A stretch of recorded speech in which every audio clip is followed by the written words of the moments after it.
Donc bonjour tout le monde. On va continuer les petites vidéos de collection hein, parce qu'il y a mine de rien, il reste encore pas mal de DVD. Et je pense que je vais faire encore pas mal de parties. J'en profite pour faire un petit coucou aux abonnés et aux gens qui laissent des commentaires parce que ça fait toujours plaisir d'avoir des commentaires et de voir qu'on est regardé et apprécié, euh, de voir surtout qu'on intéresse les gens. Je remercie vraiment pour vos commentaires hein, qui font chaud au cœur, même si ça a l'air de rien comme ça. Ça prouve que ce qu'on fait, quand même, ça intéresse et que si on arrive à faire partager un minimum sa passion, c'est déjà ça. C'est le but de mes vidéos. J'essaierai peut-être de faire des FAQ ou bon, je vais pas m'emballer, mais dans d'autres vidéos, si jamais vous avez d'autres questions, parce que je suis plus à l'aise à l'oral qu'à l'écrit. Mais en tout cas, ouais, ça fait vachement plaisir de voir qu'on intéresse les gens et de voir, enfin, quand on me dit que je suis passionné et que je suis plutôt sincère et que j'ai une collection assez variée, c'est ce que j'ai toujours essayé de faire, d'essayer de rester enfermé dans une case. Donc voilà, si les gens arrivent à voir ça, tant mieux, c'est bien, je suis content. Donc voilà, c'était juste un petit message comme ça. Donc on va continuer dans la présentation des DVD. Alors, on a Aguirre, La colère de Dieu, hein, le grand film de Herzog, le grand duo Kinski-Herzog. Je vous conseille d'ailleurs Ennemi intime, hein, le documentaire sur ce duo maudit, ce duo fatal de l'histoire du cinéma. Aguirre, c'est vraiment une sorte d'apocalypse now, de plonger à travers la folie de l'homme et de son rapport avec Dieu, confronté à la nature, ce côté un peu sorcereur ce côté, enfin, des films comme on n'en fait plus, hein. On aura d'autres films comme Fitzcarraldo par exemple, qui sont vraiment des films, mais d'une ambition démesurée, d'une folie extrême, enfin, sur des personnages extrêmes. C'est un film assez connu, je vais pas m'éterniser dessus, mais c'est voilà, peut-être un des Herzog les plus emblématiques, les plus connus, et les plus abordables. Ensuite, on a De l'or pour les braves, donc grand classique de Brian J. Hutton. C'est vraiment dans la lignée des films de Robert Aldrich et des Douze salopards, c'est des profiteurs de guerre ouais, pendant la guerre qui vont essayer de trouver un trésor. On a ce genre un peu de film, ce film de mercenaires, ce genre de film que j'aime énormément. Alors c'est pas un film de Clint Eastwood, mais il y a Clint Eastwood dedans, mais il y a un casting de fou de toute façon, hein. On a Telly Savalas, on a Donald Sutherland. C'est un classique du film de guerre, du film à papa comme j'appelle ça, mais j'aime beaucoup beaucoup ce film. Ensuite, La dernière maison sur la gauche, alors beaucoup qui disent que c'est l'origine du Rape and Revenge, même si ce serait peut-être plutôt la source de Bergman, mais ça reste un des films les plus connus, les plus emblématiques de l'horreur du Nouvel Hollywood des années 70, avec des films comme Massacre à la tronçonneuse, des films comme Délivrance, des films comme Les Chiens de paille. C'est un des meilleurs films de Wes Craven, enfin peut-être pas un des meilleurs, mais un des plus connus. Personnellement, je préfère beaucoup plus Les Griffes de la Nuit au Scream. Ça fait très film amateur, mais c'est quand même un film qui va dans une espèce d'extrême que j'ai rarement revu, une espèce de réalisme que j'ai rarement retrouvé au cinéma. Euh, Personnellement, j'ai ressenti un peu ça dans des films comme, par exemple, Weekend dans Jean-Luc Godard, qui, j'ai l'impression, anticipe un peu cette vague d'horreur Rape and Revenge, très violente, très réaliste, qu'on aura bien sûr aussi avec le film des morts vivants, comme La Nuit des morts vivants, Zombies. Mais voilà, c'est un film que je trouve assez intéressant. On peut y voir une métaphore du Vietnam, dans un peu tous ces films du genre de l'époque. Mais voilà, c'est vraiment un film qui est très intéressant à recontextualiser. Je vous conseille vraiment de le voir. Ensuite, on a le Sister de Brian De Palma. Pas très connu Brian De Palma, mais peut-être le meilleur rôle de Margot Kidder, hein, la Lois Lane du Superman de Richard Donner. Une histoire de jumelles, une histoire hein, assez Hitchcockienne, assez effrayante, très, très giallo, très presque baroque dans son horreur. C'est vraiment Brian De Palma qui expérimente déjà tout ce que sera son futur cinéma. Ensuite, on a La Résidence de Narcisco Ibanez Serrador, qui est connu surtout pour Les Révoltés de l'an 2000 et aussi pour ce film. Sorte, oui, aussi un petit peu de relecture de Psychose, cette histoire de pensionnat pour filles avec qui va cacher un secret assez malsain dans son décor assez féerique. C'est un film intéressant, mais par contre, c'est une édition René Château vraiment pas terrible, encore une fois. Ensuite, alors là, on est passé aux années 80, mais c'est n'importe quoi. J'ai L'Ange de la Vengeance de Abel Ferrara, peut-être mon Ferrara préféré, un des meilleurs vigilantes. D'ailleurs, vigilante avec une femme pour une fois. Encore une fois, un Rape and Revenge, une femme qui va être violée, et qui va se décider à tuer tous les hommes en fait, et qui va devenir complètement folle. Je trouve que voilà, c'est un des Ferrara les mieux écrits, les plus complexes, les plus ambigus sur cette folie destructrice que j'aime beaucoup. On a le À bout de souffle à 1959 de Godard, le film avec les 400 coups et le beau Serge, peut-être le film qui va ouvrir les portes de la nouvelle vague. C'est peut-être un des Godard les plus connus, mais c'est pas son meilleur. C'est assez mainstream, c'est très stylisé, c'est sympa, mais ça va pas plus loin pour moi que les bases visuelles qu'il va poser pour la nouvelle vague.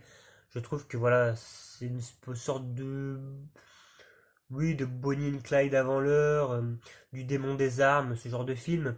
Mais c'est pas ce que Godard fera plus intéressant, alors que paradoxalement c'est peut-être son plus connu, ce qui est dommage parce que c'est pas son meilleur selon moi. Le Pink Flamingos, alors là de John Waters, alors ça c'est un film de John Waters, c'est vraiment de l'underground de ce cinéma limite pornographique des midnight movies de l'époque, film sur la dégueulasserie, le film le plus dégueulasse du monde, le plus moche, le plus avec son son égérie pardon divine hein, qui a joué pratiquement dans tous ses films, enfin dans ses premiers films à John Waters, cette famille qui essaie d'être le plus dégueulasse possible en compétition avec une autre famille, ces scènes de dégueulasserie absolue, cette manière de filmer, mais à la limite de la pornographie, de manière très amateur, de manière presque, on a l'impression de voir des images volées, et dans des lieux où il n'avait pas forcément le droit de tourner. La scène de la merde de chien, hein, pour ceux qui connaissent l'anecdote, hein, c'est vraiment à voir, mais voilà, encore une fois, un film à recontextualiser, assez intéressant pour son époque, mais c'est pas le film le plus intelligent et le plus passionnant à regarder, mais c'est à voir. L'Ultime Radia, alors des premiers Kubrick, hein, pas encore le Kubrick qu'on connaît, mais film de braquage hein, très intéressant, qui me rappelle d'une certaine manière le John Huston, là, quand la ville dort, mais aussi un film, je pense, qui va être une influence pour le Réservoir Dog de Tarantino, mais un film plus de série B de Kubrick qui est moins connu que les autres et qui reste un très bon film d'artisan, vraiment efficace et vraiment bien ficelé. L'affreux, sale et méchant Ettore Scola, le film des années de plomb, hein, peut-être un des derniers grands films italiens après le néoréalisme et après toute cette vague de cinéma italien. On a celui-là qui va poser un constat très très cynique, très noir sur ces deux Italies qui vivent face à face, hein, celle des bidonvilles, de la pauvreté et celle de la bourgeoisie. C'est un film mythique à voir et à revoir, ne serait-ce pour rendre hommage à Ettore Scola, qui est mort il n'y a pas très longtemps, mais c'est vraiment un de ses films les plus mythiques. Ensuite, on a Le couteau dans l'eau de Roman Polanski, un des premiers Polanski qui fait très film art et essai, un peu film d'étudiant, mais c'est pareil, un excellent exercice de style Hitchcockien, et vraiment à voir avec euh, Cul-de-sac par exemple ou Répulsion, ça reste vraiment des perles. Le dernier géant, alors pas un très bon Don Siegel, mais un des derniers grands rôles de John Wayne, assez émouvant, confrontation avec Ron Howard, hein, un de ses premiers rôles. Moi j'ai été un peu déçu par ce film, je m'attendais à beaucoup plus. Je trouve que le dernier grand western crépusculaire, ça sera plutôt L'homme qui tue à Liberty Valance, avec John Wayne, encore une fois, de John Ford. Mais celui-là reste assez beau pour le geste. La fille de Ryan, peut-être un de mes David Lean préférés. On est dans les David Lean épiques, hein, les David Lean de Laurence d'Arabie, du Pont de la Rivière Kwai. Mais là, on va plus se rapprocher de ces histoires d'amour et de ces films sur les femmes, ces portraits de femmes qu'on aura avec par exemple le magnifique Docteur Jivago, sur lequel je reviendrai un peu plus tard. Mais La fille de Ryan, c'est un film exceptionnel, hein, sur cette femme qui va affronter les commérages, qui va affronter l'opinion publique, le regard des autres, sur ces îles magnifiques avec un des meilleurs rôles de Robert Mitchum et magnifique rôle de Sarah Miles, actrice pas très connue mais qui dans ce film a trouvé le rôle de sa vie. Et un film voilà, que j'adore, que j'ai vu plusieurs fois. De toute façon, David Lean, pour moi, c'est exceptionnel. Ensuite, on a La Nuit américaine, donc de François Truffaut. Un film que je trouve assez étrange, qui est considéré comme un de ses meilleurs. Je crois que même c'est un des films préférés de Spielberg. Mais qui a une vision du cinéma que je trouve un peu pessimiste, parce qu'il filme vraiment les coulisses du cinéma de manière presque mécanique, comme si c'était seulement juste une industrie et un boulot à faire. Et j'ai l'impression que il enlève un peu la passion et le côté magnifique, avec cette scène où on voit carrément Truffaut qui joue lui-même, hein, enfant, en train de voler des photos de Citizen Kane dans un cinéma, comme si c'était quelque chose d'interdit, de beau en même temps, et une espèce de passion un peu interdite. Il filme ça avec une beauté et une innocence que je trouve assez magnifique, pour plus tard montrer un réalisateur qui fait son métier avec une espèce de froideur et de distance qui est assez étrange. Vraiment, il filme les coulisses du cinéma et la manière de réaliser un film vraiment comme si c'était quelque chose sans passion, très réglementé, très organisé. C'est un film assez paradoxal que je trouve très intéressant sur son montage et sur son rythme qui est vraiment efficace, mais qui vraiment donne une vision un peu du cinéma très, très froide, je trouve. La grande course autour du monde, peut-être pas le meilleur Black Edwards, mais ce film est à voir, je pense, si vous aimez Les Fous du Volant, des studios Hanna-Barbera. Vous allez vraiment aimer ce film parce que je pense que c'en est un peu l'origine à cette grande course autour du monde, totalement cartoonesque, totalement folle, avec des idées visuelles vraiment héritier du dessin animé. Je pense que c'est la source d'influence des Fous du Volant, mais c'est un film que j'aime beaucoup aussi. Le grand classique du film noir, Le facteur somme toujours deux fois, avec un des meilleurs rôles de Lana Turner et un des plus grands rôles de John Garfield, hein, cette histoire d'adultère qui va être repris dans pas mal de films, hein, que ce soit sur la mort, mais même plus tard, hein, David Lynch va carrément rendre hommage à ce genre de film, ce que j'appelle le film noir d'adultère, hein, parce que on a le film noir à la Sunset Boulevard qui est plus sur les coulisses d'Hollywood, et ça c'est vraiment l'adultère, vraiment les assurances sur la mort, ce genre de film. Prends et tire-toi, alors un des premiers Woody Allen, période, ce que j'appelle période burlesque, période Charlie Chaplin, avant qu'il fasse ses comédies sophistiquées et intellectuelles, il faisait plus des films comme ça. On aura par exemple Woody et les robots, ou d'autres films assez différents de ce qu'il fait aujourd'hui, mais on est vraiment plus dans le burlesque que dans l'humour visuel, c'est quasiment muet. Moi c'est un film que j'aime énormément, que je trouve très très drôle. Je trouve que Woody Allen est aussi fort dans la comédie romantique intellectuelle que dans le burlesque. Et vraiment ce film, si vous aimez pas trop Woody Allen, peut-être commencer avec celui-là, parce qu'il est vraiment abordable de 7 à 77 ans, et vraiment un film qui cite autant de Chaplin que les Marx Brothers, donc ça fait vraiment plaisir. La Sentinelle des Maudits de Michael Winner, je crois, le réalisateur de Injustice dans la ville. Pareil, film dans la vague post-exorciste, post-Rosemary Baby, film sur la possession, sur le diable. Un film assez flippant avec des scènes d'orgie sataniste à la fin, très étrange, très Val Newton, Mark Robston, assez intéressant.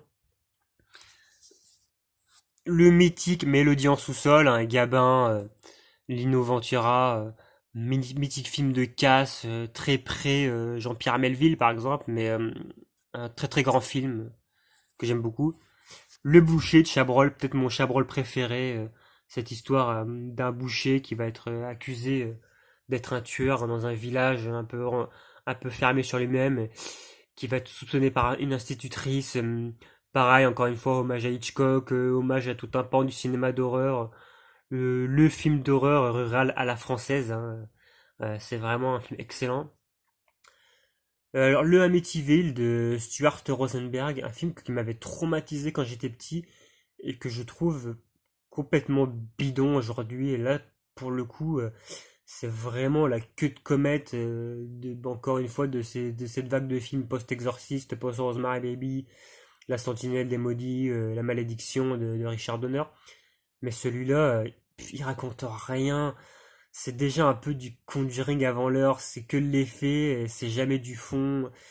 C'est pas très intéressant, ça fait pas peur, c'est très mécanique. Non, pour moi, ce film, c'est vraiment. Je préfère presque les suites qui sont peut-être plus nanardesques, mais qui proposent des choses plus osées. Ce film est fainéant, je trouve. C'est dommage parce qu'il y a un bon casting, encore une fois, Margot Kidder et l'excellent James Brolin, mais très, très, très, très moyen ce film. Alors là, je reviendrai aussi sur ce film plus tard, mais Visconti est un de mes réalisateurs préférés. Là, on est dans sa dernière période. Je reviendrai sur ses premiers films que je dois avoir dans ma collection, je ne sais pas où. Là, on est plus dans les années 70, ce que j'appelle sa période de la déchéance. On aura des films comme Les Damnés, on aura des films comme Violence et Passion, voilà, des films comme Mort à Venise. C'est vraiment la dernière période de sa vie, la vieillesse, la peur de la mort, la déchéance, son homosexualité, hein, l'amour qu'il avait pour ses acteurs comme Helmut Berger ou d'autres acteurs. C'est un film sur la mort de Venise, la mort de l'amour, la mort du temps, avec un Venise anti-touristique, on va dire. Moi, j'ai pas vu Venise aussi bien filmée et de manière aussi froide et triste et aussi méconnue, hein, dans l'inconscient collectif. Je l'ai pas vu aussi bien filmé que dans le neveu Don't Look No de Nicolas Roeg, hein, par exemple. Le Macbeth de Orson Welles. Alors, comme le Othello qu'il avait fait, je suis pas du tout fan de ces adaptations de William Shakespeare. Je trouve que c'est trop du théâtre filmé et c'est dommage pour un réalisateur qui pousse aussi loin le média cinématographique et la mise en scène. Je trouve que c'est assez dommage de voir du théâtre filmé. Mais bon, si vous voulez vous intéresser au mythe de Macbeth, c'est assez intéressant à découvrir, hein, cette histoire de fatalité, de malédiction, cette histoire des trois sorcières, hein, de la contre-initiation. C'est vraiment pour l'histoire à voir, mais pas pour le cinéma malheureusement. Les Désaxés, peut-être le dernier grand film hollywoodien. Trois acteurs mythiques qui vont pratiquement tous disparaître après ce film, hein. On a Clark Gable qui est en fin de carrière, qui va mourir de vieillesse. La mort mystérieuse de Marilyn Monroe et Montgomery Clift qui fera plus grand chose après ça. Pour moi, c'est un peu la fin du vieil Hollywood, ce film, et c'est la fin de quelque chose. Je trouve que c'est un film assez triste. Une histoire d'amour, pareil, un peu à la Martin Ritt, très Nouvelle Hollywood, enfin très pré-Nouvelle Hollywood, qui annonce un petit peu ces films un peu crépusculaires, hein, du début du Nouvel Hollywood. C'est vraiment, pour moi, ce film, voilà, je le relie à ça, quoi, la fin de l'âge d'or, hein, d'Hollywood. Le Main Street de Scorsese, donc là c'est pareil, c'est les années 70, c'est un des premiers Scorsese, en tout cas sa première collaboration avec Robert De Niro, un des premiers grands films de gangsters, on va dire que c'est la préhistoire, hein, des affranchis, du Casino, de Irishman, hein. C'est assez brouillon, mais c'est très dans l'esprit Cassavetes, c'est dans l'esprit de l'école new-yorkaise du cinéma. En- on a déjà toutes ces obsessions, comme on pourrait les retrouver par exemple dans Knocking at My Door, que ce soit voilà, les deux grands thèmes scorsésiens par excellence, qui sont la foi et la criminalité, ce paradoxe, cette ambiguïté, même cette énergie. On a le Jumping Jack Flash des Rolling Stones qui a introduit pour moi cette collaboration mythique de l'histoire du cinéma, qui est la première apparition de Robert De Niro dans un film de Scorsese avec la musique des Rolling Stones. Déjà tout est dit en fait. L'heure du loup, peut-être un des vrais films d'horreur de Ingmar Bergman, film sur les affres de la création, sur les démons, hein, de la création, euh, un film assez glaçant sur la peur de l'autre et la peur du regard des autres, et même de la foule, j'ai envie de dire, avec un Max von Sydow assez, assez passionnant et assez électrique. Le Rebelle, Hop, de King Vidor. Alors pas mon King Vidor préféré, mais considéré comme un chef-d'œuvre. Cette histoire d'architecte qui veut casser les codes pour entrer dans l'industrie. Et c'est un film très très très voyant en termes de mise en scène, comme beaucoup avec King Vidor, avec des symbolismes très très explicites, très sexuels, hein, limite des fois phalliques, hein. C'est un film sur la masculinité. C'est un film qui commence un peu comme une espèce de Citizen Kane, une espèce d'origine story, mais qui va rentrer dans un truc beaucoup plus psychanalytique. Un film assez étrange, avec la magnifique Patricia Neal, moi je la trouve super belle, et Gary Cooper. Ouais, cette histoire d'architecte qui va un peu casser voilà, les codes de son métier et qui va briser un peu toutes les barrières. Ensuite, on a le Foxy Brown, un grand classique de la Blaxploitation avec Pam Grier. Le cheeseburger film sandwich, je dois voir l'original pas loin, Hamburger film sandwich. La collaboration des As et de John Landis, un film à sketch assez mythique. Le Z de Costa Gavra, un film que j'adore, peut-être le meilleur film de Gavra. Un film pareil, hein, encore, je vais encore parler d'influence, mais je pense qu'il n'y aura pas JFK d'Oliver Stone sans ce film.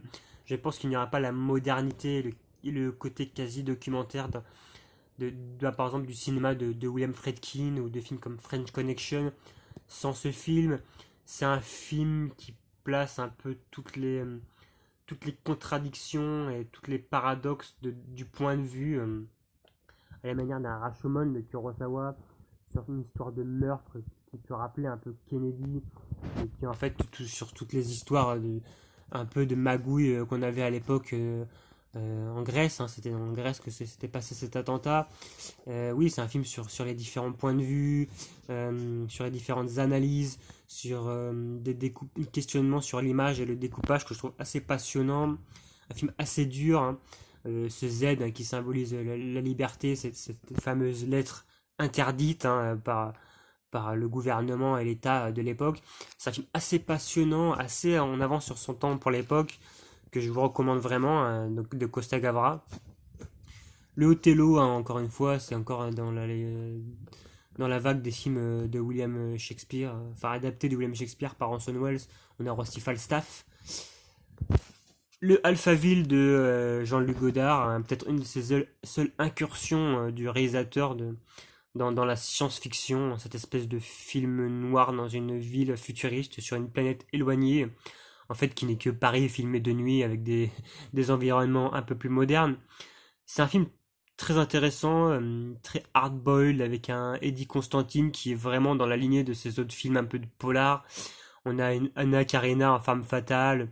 C'est un film qui est bon, un peu toujours dans la pose avec Godard, mais qui a le mérite d'être un des seuls quand même films de science-fiction de la nouvelle vague. Si on voilà, si on n'oublie pas par exemple la jetée de Chris Marker, mais c'est une des seules incursions dans le genre et rien que pour ça il faut le voir. Le Roi de cœur, hein, de Broca, un de mes réalisateurs français préférés, peut-être un de ses films les plus poétiques, un des plus beaux, un des moins connus. Il avait été réédité à l'occasion du Festival Lumière, je crois que c'était en 2016 ou quelque chose comme ça. Euh, très très beau de Broca sur la folie du monde, une espèce de carnaval d'idées que j'aime beaucoup. Un des plus tristes, mais j'ai envie de dire tous les films de Broca sont toujours très tristes en fait. Il cache en fait dans ce côté un peu fanfaronnade, un peu aventure, même dans les films avec Belmondo, il cache un peu une espèce de tristesse et de spleen qu'on retrouve dans tous ses films. Voilà, c'est vraiment la comédie en fait qui cache un peu la tristesse. Et j'aime beaucoup de Broca, j'aime beaucoup sa mise en scène, et j'aime beaucoup tout ce qui va amener au cinéma français. La conquête de l'Ouest, alors ça c'est la grande collaboration de Ford, de Henry Hathaway, de plein de réalisateurs, je crois quand même Anthony Mann, le grand western, d'ailleurs que j'ai en Blu-ray, hein. Où il y avoir un casting de malade, hein, plein d'acteurs. C'est un peu voilà le film choral du western absolu. Vraiment un grand film à voir. Ensuite, on a la légende de la montagne de King Hu. Pareil, une grosse influence de Tsuyark.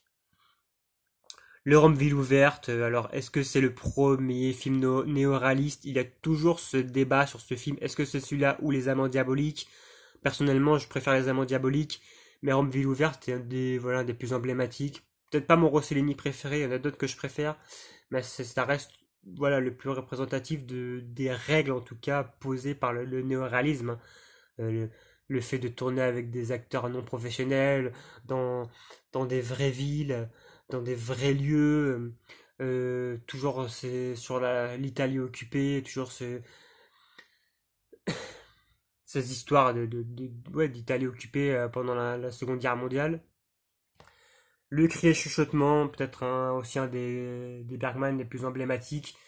Pour moi, c'est le premier que j'ai vu et je trouve que c'est un film qui passe énormément bien, qui est assez facile à regarder, qui est assez effrayant. Ces histoires de sœurs, une des sœurs va mourir et ils vont la voir en fantôme. C'est un film que j'aime beaucoup, très très beau. Je pense un des films préférés de Woody Allen. Le Bel des Jours de Benuel, un des plus grands Benuel, un des plus grands rôles de Catherine Deneuve.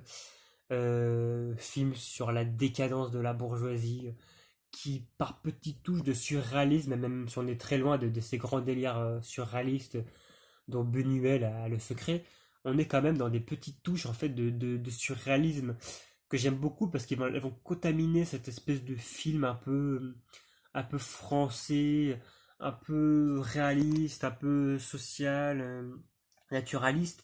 Et ces touches de Buñuel vont apporter vraiment quelque chose de fascinant sur la perversion que j'aime beaucoup. Et voir cette Catherine Deneuve un peu salie par tout ça, je trouve ça très très beau, très intéressant. Le grand film paranoïaque des années 70 par excellence, le grand chef-d'œuvre de Pakula, Les Hommes du Président, Robert Redford, Dustin Hoffman, le Washington Post, le scandale du Watergate, c'est vraiment la base hein, du film journalistique, un film passionnant hein, si on est intéressé par cette époque. Le Martin de Georges Romero, peut-être un des Georges Romero les moins connus et un de ses meilleurs. On n'est pas dans un film de zombies, mais on est dans une relecture du film de vampire où le vampire en fait est remplacé par le junkie parce que Romero plaçait toujours un contexte social pour parler de genre en fait. Il se servait toujours du genre pour parler justement de son époque. Et cette fois, ça parle voilà de la difficulté d'être un junkie, d'être un marginal, comment s'organiser pour trouver de la drogue. C'est vraiment une relecture du vampire assez pertinente, assez glaçant, un film assez vraiment effrayant et dérangeant et passionnant. On s'ennuie pas une seule seconde. Lady Snowblood, hein, j'ai l'intégrale en Blu-ray, magnifique film féministe de un peu Shaw Brothers. Il y en a qui disent que c'est une grosse influence de Kill Bill, alors je suis pas sûr, peut-être, hein, mais Kill Bill s'influence de tellement de choses. Donc oui, c'est bien possible que Kill Bill ait été influencé par ce film, mais c'est en tout cas une trilogie magnifique. Le Survivant, encore une relecture du roman de Je suis une légende, hein, cette fois avec Charlton Heston qui va buter des mutants, une secte de mutants. Il est seul au monde et c'est un film à la croisée des genres que j'aime beaucoup.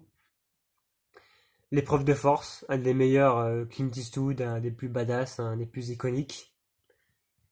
Et le Schlock hein, de John Landis, bon, un film complètement raté, hein. Ça me fera toujours rire parce que même dans les bonus, quand on met au début l'introduction de John Landis qui parle de son film, il s'excuse d'avoir fait ce film tellement c'était mais fait n'importe comment. Enfin, c'est pas fait n'importe comment, mais il y a quand même une certaine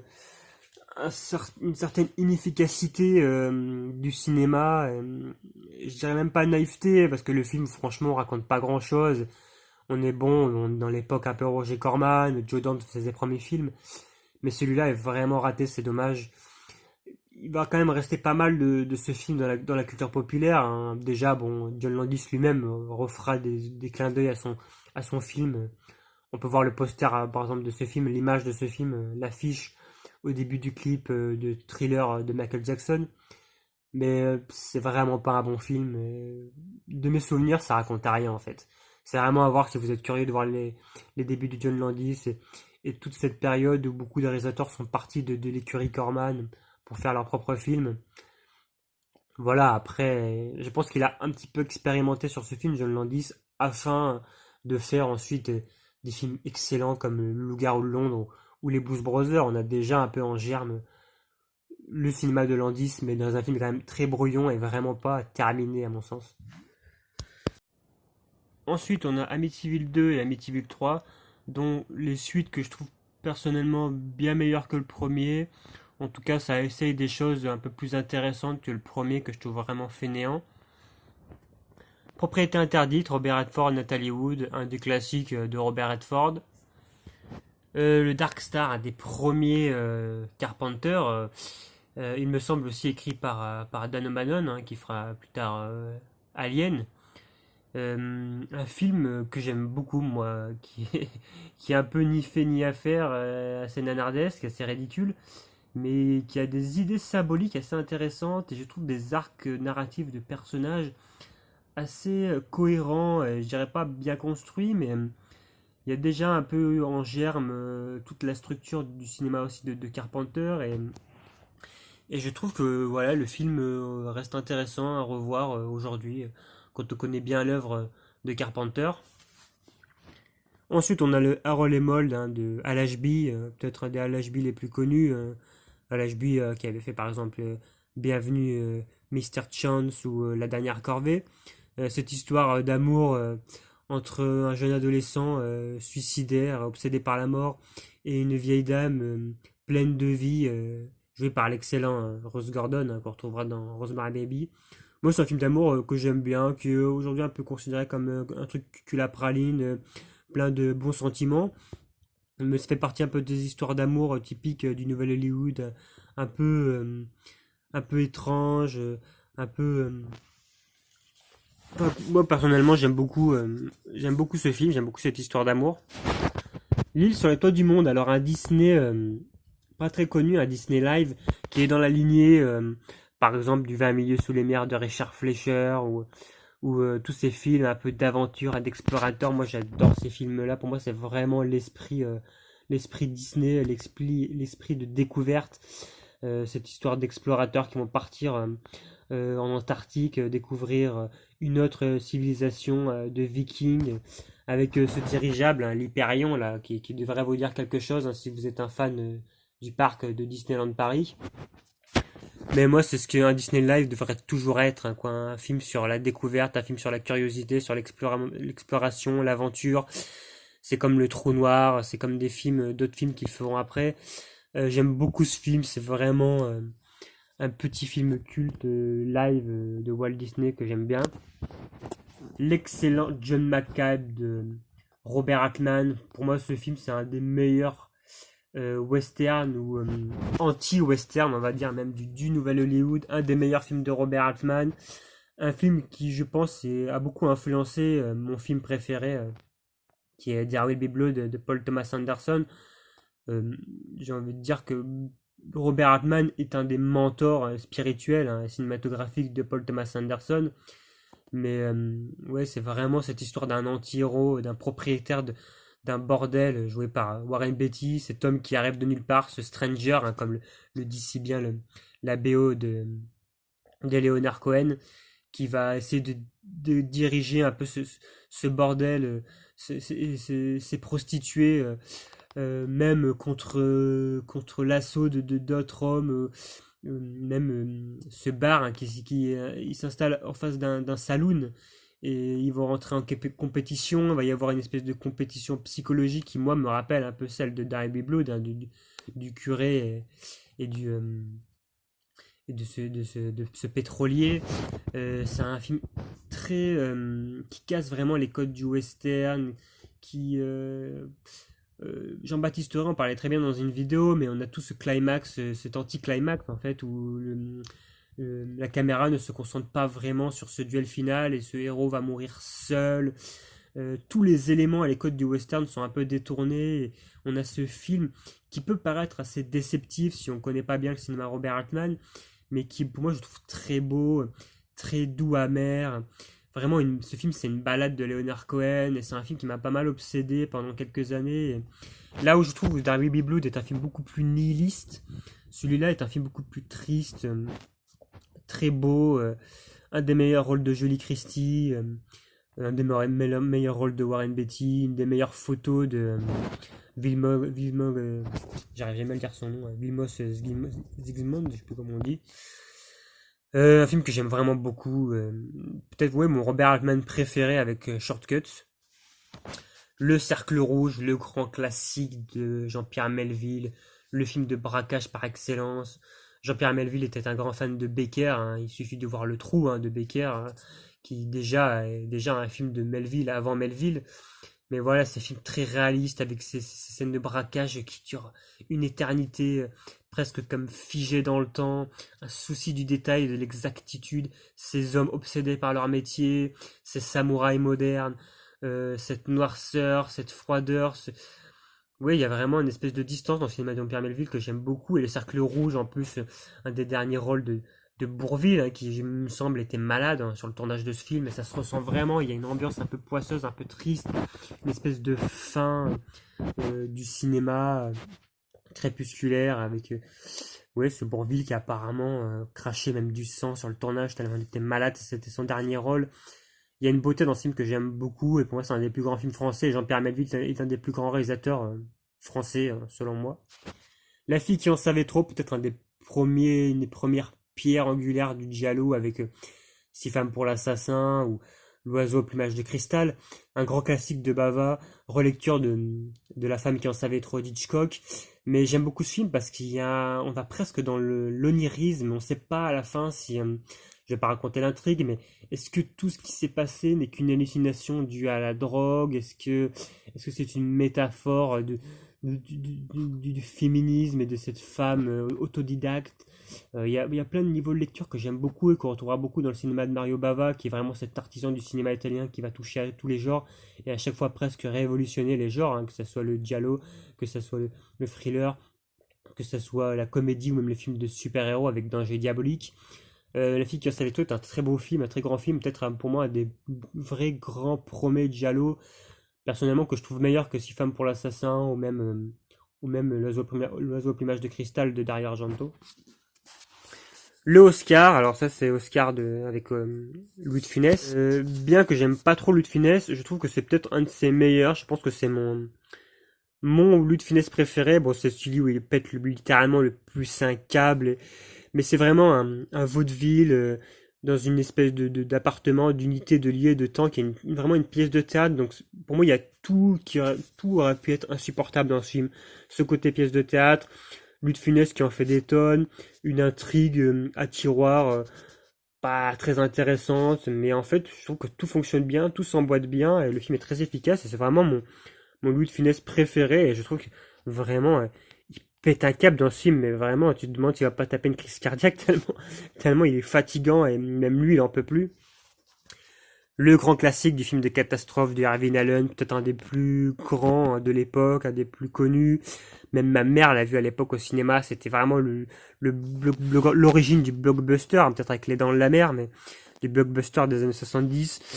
Super casting, je crois qu'il y a même Fred Astaire, si je me sens pas, mais Faye Dunaway magnifique, le duo presque buddy movie, j'ai envie de dire, Steve McQueen, Paul Newman, un film qui fonctionne toujours très bien. J'aime beaucoup moi ces films catastrophes, l'aventure de Poséidon, les films de Irving Allen, Airport, tout ça, j'aime beaucoup ces films-là. Mais celui-là c'est quand même un des plus emblématiques, un des meilleurs, hein. Et il y a même William Holden en plus dans ce film, j'adore ce film. Le THX de George Lucas, dans sa période artiste, dans sa période expérimentale, quand George Lucas se prenait pour un super auteur et qu'il aimait que les films un peu comme ça, c'est pas terrible du tout. Dans la même veine, je préfère bien plus un film comme L'Âge de Cristal ou surtout le film de Fleischer, Un Soleil Vert. Mais celui-là, bon casting, hein, Robert Duval, Donald Pleasance, mais très froid, très film encore une fois d'école, hein, de fin d'année, j'ai l'impression. Pour moi, c'est pas encore George Lucas en pleine possession de ses moyens. Et le magnifique The Party de Black Edwards, peut-être un de mes Black Edwards préférés.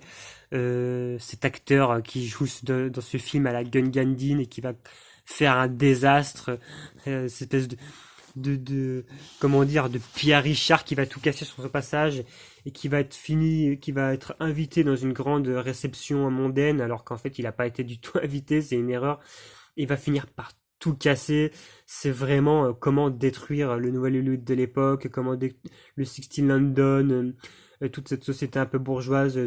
Et ce personnage très Black Edwards qui va vraiment ouais, tout faire tomber. C'est aussi une des premières utilisations, je crois, de l'image directe au cinéma avec l'utilisation de ce moniteur où on pouvait voir directement l'image. Le réalisateur n'avait plus besoin de visionner les rushs après le tournage en post-production. C'était vraiment, je crois que ça date de là, l'utilisation de cet écran direct des moniteurs, hein, vraiment un truc qui va vraiment faciliter la vie des réalisateurs.